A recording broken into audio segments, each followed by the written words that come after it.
Que Exu de duas cabeças significa as duas personalidades, ou seja, dois pensativos. Ou seja, apesar dele ser um Exu de duas cabeças, ele é Exu, então ele é o que? Esfera.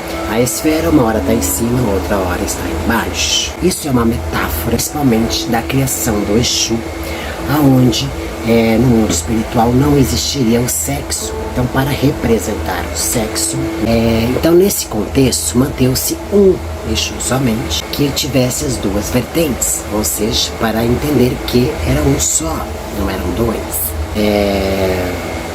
É como se fosse a história de Adão e Eva. A cabeça do Exu é igual. Então ele trabalha nos dois polos, negativo, positivo, bem e mal, homem, mulher, sedução e isso, aqui. Existem sim vários Exus que descem com essa nomenclatura, que são os Exus de transformação. Ou seja, geralmente ele vai pegar, não é regra, tá? Existem exceções, mas geralmente ele pega um homem que é homossexual e trabalha numa vertente feminina, ou ele pega uma mulher que é homossexual e trabalha numa vertente masculina.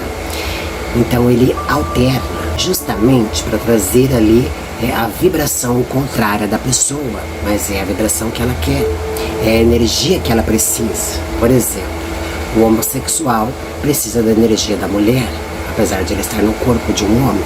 Então ele precisa entender a essência da mulher. E aí então esse Exu denomina ele esse propósito.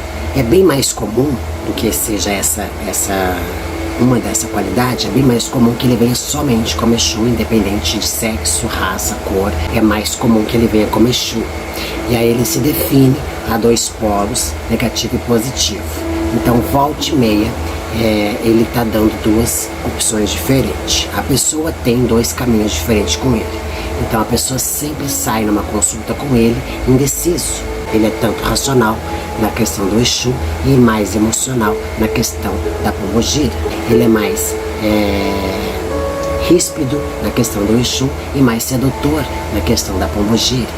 Então, na realidade, os filhos que trabalham com ele têm grandes vantagens na vida, porque eles entendem como que funciona cada lado de cada coisa.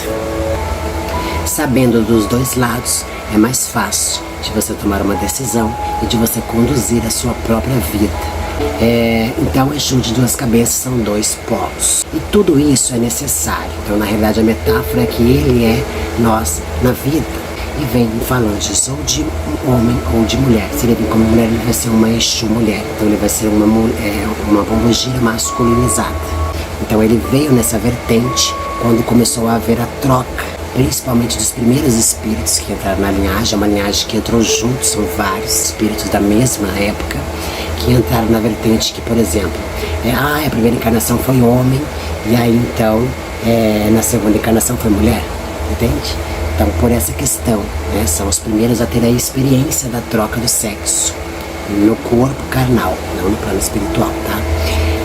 Então, esses espíritos são dessa época, ou seja, muito antigo.